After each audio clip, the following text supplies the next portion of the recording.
समय की सीमा में समा नहीं पाएगी। इनको जो दूर कर देता है तो क्या प्रकट होता है? उससे प्रकट होते हैं अनंत ज्ञान, जिसको केवल ज्ञान कहते हैं, वह प्रकट होता है। और आत्मा के अन्य गुण उसके साथ में प्रकट होते हैं। अतएव जो इन कर्मों का, इन राग द्वेष आदि भावों को दूर कर दे, हनन कर दे, इनका नाश कर दे, उसको अरिहंत कहते। फिर भी कुछ तसल्ली सी कम हुई कि भाई चलो ठीक है, ये बात मान लें। फिर किस तरह से बंध वो कुछ और बताता हूं। कृष्ण का एक नाम मध्वरी है। मधु नाम के राक्षस का जिसने हनन किया उसको मध्वरी कहते हैं, वो कृष्ण है। ये भी नाम रखने की एक शैली रही है। हमारी बात शैली में नहीं है, समझने के लिए कह रहे हैं। हमारी तो बात नमोकार मंत्र तो अनादि और अनंत है। न तो इसने का किसने निर्माण किया, न कभी इसका अंत होगा। ये तो सदा से था, है और रहेगा। इसकी बात तो यूं है, लेकिन ये नाम रखने की परंपरा की बात कह रहा हूँ। ये इस तरह के साहित्य में परंपराएं रही हैं कि जहाँ पर व्यक्ति के गुण की अभिव्यक्ति करने के लिए ऐसे भी प्रयोग किए जाते हैं। तो जो घातिया कर्मों का क्षय कर देता है, अथवा राग और द्वेष के भावों का क्षय कर देता है, अथवा कषायों का क्षय कर देता है, इनको दूर कर देता है, उसको अरिहंत कहते हैं। अरिहंत भगवान अनंत ज्ञान, अनंत दर्शन, अनंत चारित्र से युक्त होते हैं। और उनकी बात अभी बताऊंगा क्या विशेषताएं होती हैं। अब इतना ही समझ लो, इन सब से वो युक्त होते हैं। वे अरिहंत प्रभु हैं, हमारे आराध्य हैं और वे परमात्मा हैं। दूसरा है शब्द अरहंत, बात कर रहा था ना मैं। दूसरा शब्द है अरहंत। अर पूजायाम धातु से अरहंत शब्द बनता है, जिसका अर्थ होता है त्रिलोक पूजनीय। क्या अर्थ बनाया, क्या अर्थ कहा? त्रिलोक पूजनीय। अरहंत कहने से अर्थ है तीनों लोकों के जो पूजनीय हैं, इंद्र आदि के द्वारा जो पूजनीय हैं, उनके जो पूजनीय हैं, वे अरहंत कहलाते हैं। अब इससे क्या अर्थ हुआ? वो पूजनीय तो हमें इससे क्या बात बनी? हम क्या समझे इस बात से? इस बात से यूँ समझेंगे, तीन लोक का पूजनीय वो बनेगा जो सर्वथा निर्दोष होगा। अब बात समझनी पड़ेगी। जो सर्वथा निर्दोष होगा, अगर दोष नाम का, कर्म नाम का कण भी बाकी है, वो तीन लोक का पूजनीय नहीं हो सकता। तीन लोक का पूजनीय वो होगा जो पूर्ण रूप से निर्दोष होगा। और दोष क्या है? राग द्वेष, दोष हैं कसाय, और दोष हैं घातिया कर्म, दोष हैं सर्व कर्म। ये कर्म जो हैं दोष हैं, इनको जिसने दूर कर दिया वह तीन लोक का पूजनीय हुआ। पहले अर्थ में और इसमें यहाँ आकर कोई भेद नहीं हुआ। उस अरहंत को हम नमन करते हैं जो सर्वथा दोषों से रहित है। वहाँ अरि शब्द से हमने समझा, यहाँ दोष शब्द से हमने समझा। दोष और पाप, कर्म, ये सब एक अर्थक होते हैं, अलग अलग नहीं होते। अरोहंत तीसरा शब्द है। बंधुओं, अरोहंत का अर्थ होता है जिसके जन्म और मरण समाप्त हो जाए। अरोहंत का अर्थ होता है जिसके जन्म और मरण ये समाप्त हो जाएं, उसको, जैसे अरुज शब्द है, जिनका अब दोबारा से जन्म होगा नहीं। किस प्रकार समझें हम इस बात को? इस बात को हम ऐसे समझेंगे जैसे कि कोई अन्न का कण है, चाहे गेहूं है, चाहे चना है, चाहे और कोई है। अन्न का कोई एक दाना है। अन्न का जो दाना है, व्यक्ति ने उस अन्न के दाने को भून दिया, क्या किया, उसके भून देने के बाद में अब उस गेहूं चने आदि का जो भी दाना था उसको कोई आदमी बोए और सींचे, क्या होगा, उगेगा। श्राव को उगेगा, वो नहीं उगेगा, वो अरुज अब उत्पन्न नहीं होगा वो, क्योंकि वो अग्नि के संयोग से भून दिया गया। अब उसका दोबारा से वो उगेगा नहीं, वो तो बस खत्म हो गया। ऐसे ही जिन्होंने अपने कर्मों को नष्ट कर दिया, जैसे कि अग्नि के संयोग से वो अन्न का जो बीज है वो भुन गया, उगेगा नहीं, ऐसे ही जिन्होंने अपने कर्मों को नष्ट कर दिया अब उनका दोबारा से जन्म नहीं होगा। इसलिए उनको अरुज और अरुहंत अर्थात जन्म का जिन्होंने अंत कर दिया है, नष्ट कर दिया है, न जन्म लेना न मरण होना है, उस स्थिति में कब पहुंचेगा, जब इन दोषों को पापों को दूर कर देगा। कब पहुंचेगा उस स्थिति के अंदर, जब इन सर्व से रहित हो जाएगा, तो वो केवल ज्ञान से युक्त होंगे। अतएव इसका भी अर्थ वही है जो पहले हमने दो अर्थ किए हैं, अर्थात ये इसका भाव है, ये तीन रूप इस शब्द के बना करते हैं। तो नमो अरिहंताणं, नमो अरहंताणं, नमो अरुहंताणं, इन तीनों का वही अर्थ है। और बंधुओं, अरिहंत प्रभु के 12 विशिष्ट गुण होते हैं। यूं तो अनंत गुण होते हैं, उनके गुणों को मनुष्य तो क्या, कोई देवता बृहस्पति वो भी अगर गान करना चाहे, उसे कहना चाहे तो कह नहीं सकता है।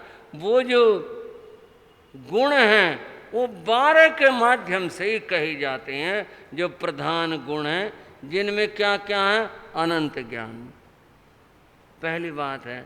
अनंत ज्ञान कहो और केवल ज्ञान कहो, एक ही बात है।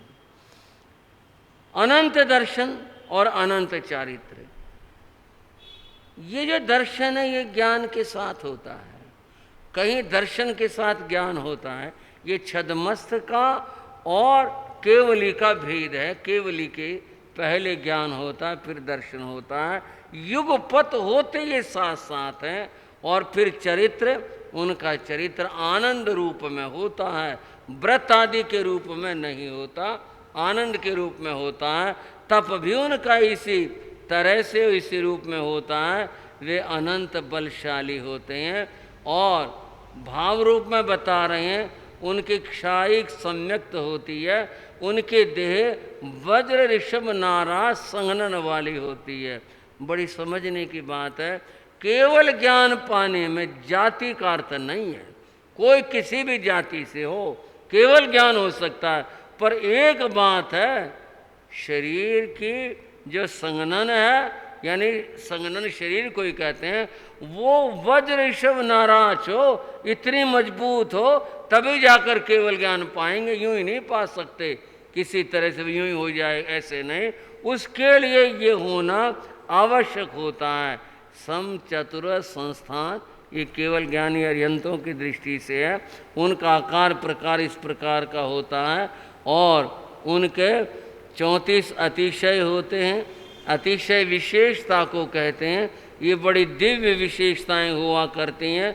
जैसे कि उनके नख और केश बढ़ते नहीं हैं, उनको पसीना नहीं आता, मैल नहीं होता, उनका जो रक्त है वो श्वेत वर्ण का होता है, उनके श्वास में सुगंध होती है, उनके चारों ओर आभा मंडल होता है, और जब वो विचरण करते हैं कांटे भी अधोमुख हो जाते हैं। 34 को आप पढ़ो, थोड़े समय में तो कैसे क्या बता पाऊँगा, ये थोड़ी सी बातें मैंने आपको समझाई। ये उनके अतिशय, अतिशय माने अति विशेषता उनकी हुआ करती है। और फिर बताया 35 वाणी के गुण होते हैं, उनके वाणी के 35 गुण होते हैं, जिनमें से एक है, 1 योजन चारों ओर उनकी वाणी सुनाई देती है। 1 योजन का अर्थ 4 कोस हुआ करता है। इतनी दूरी तक बिना किसी साधन के, साधन का कोई अर्थ नहीं, वो वैसे वाणी सुनाई देती है। और वाणी भी ऐसी होती है जो सबकी समझ में आए, चाहे बच्चा है, चाहे बड़ा है, चाहे अपठित है, चाहे पठित है, चाहे तिर्यंच है, सबकी समझ में आए, ऐसी वाणी होती है। और बंधु एक बात और बता दूं, वो कभी तुच्छ नहीं बोलते। रे तू, ये जो हमारे बोलने के ढंग है, रे तू, वो ये वाणी कभी नहीं बोलते। रे तू जैसे तुच्छ जो शब्द हैं उनका प्रयोग कभी नहीं करते।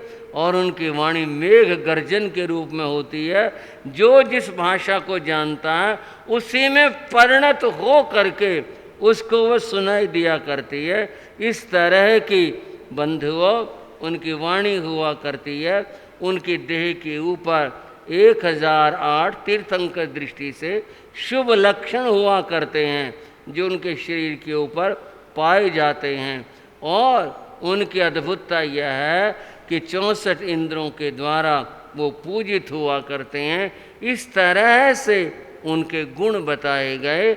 और वो जो गुण है उनका ध्यान चिंतन करने से हमारे भी कर्मों की निर्जरा होती है। ये परमात्मा का जैन धर्म में स्वरूप बताया। परमात्मा ऐसे होते हैं, वो कोई शस्त्र धारण नहीं करते किसी प्रकार का, जबकि अन्य परंपराओं में परमात्मा शस्त्र रखते हैं। वो कोई शस्त्र नहीं रखते, वो कोई परिग्रह नहीं रखते किसी भी प्रकार का, कोई भी परिग्रह उनके पास नहीं होता है, उनका कोई शत्रु नहीं होता। कर्म रूप जो भाव शत्रु थे वो उनके नष्ट हो जाते हैं, इन सब से वो रहित होते हैं। ऐसे महाप्रभु होते हैं अरिहंत प्रभु, उनके बारे में कहा गया, स्त्रीणाम शतानि शस्यो जनयन्ति पुत्रान नान्या सुतम तदूपम जननी प्रसूता। ऐसे तो वो एक ही होते हैं, अद्भुत होते हैं, उनकी समानता किसी के साथ में नहीं की जा सकती है। अरिहंतों की व्याख्या तो बहुत बड़ी व्याख्या है, बहुत बड़ी चर्चा है। तो बस आप थोड़े में आज प्रथम दिन जो है इतना ही समझ लें अरिहंतों के स्वरूप को। और आज के दिन उनका सुमरण करते हुए उनके नमोकार मंत्र के पहले पद की 12 मालाएं जपी जाती हैं। और इस अवसर के ऊपर जिन्होंने 9 पद की आराधना की थी वे थी महासती श्री मैना सुंदरी जी। उनका चरित्र क्या है, कुछ पंक्तियाँ आप सुनते रहे हैं पहले, कुछ अलग अलग चरित्रों को आज हम थोड़ी बात श्रीपाल मैना सुंदरी की कर रहे हैं। सुनो सुनो जगवालो तुम नमोकार के अटल कहानी। सुनो सुनो जगवालो तुम नमोकार के अटल कहानी। सुमरण करने से जिसके सुखी बनेगी जिंदगानी। सुमरण करने से जिसके सुखी बनेगी जिंदगानी। सुनो सुनो ऐ जगवालो तुम नमोकार के अटल कहानी। व्याख्या की कोई विशेष अपेक्षा नहीं, सीधी सीधी बात नमोकार मंत्र की कहानी कह रहे हैं। और जिसको स्मरण करने से सुनने से जीवन सुखी होता है। मालव देश की राजधानी उज्जैनी नगरी कहलाती। प्रजापाल राजा थे जिसके प्रजा सदा ही भय खाती। बड़ा ही अभिमानी था खुद को भाग्य विधाता बतलाता। दुखी सुखी वो ही कर सकता, सबको ये ही समझाता। मंत्री गण समझा कर हारे, किंतु किसी की एक न मानी। सुनो सुनो जग वालो तुम, नमोकार की अटल कहानी। सुनो सुनो जग वालो तुम, नमोकार की अटल कहानी। नमोकार की क्या कहानी है, क्या कथा है? अब उसको प्रारंभ कर रहे हैं कहाँ से? किसी राजा से। मालव देश था और उसकी राजधानी थी उज्जैनी।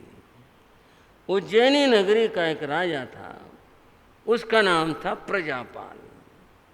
नाम तो बड़ा सुंदर है, प्रजा का पालन करने वाला प्रजापाल।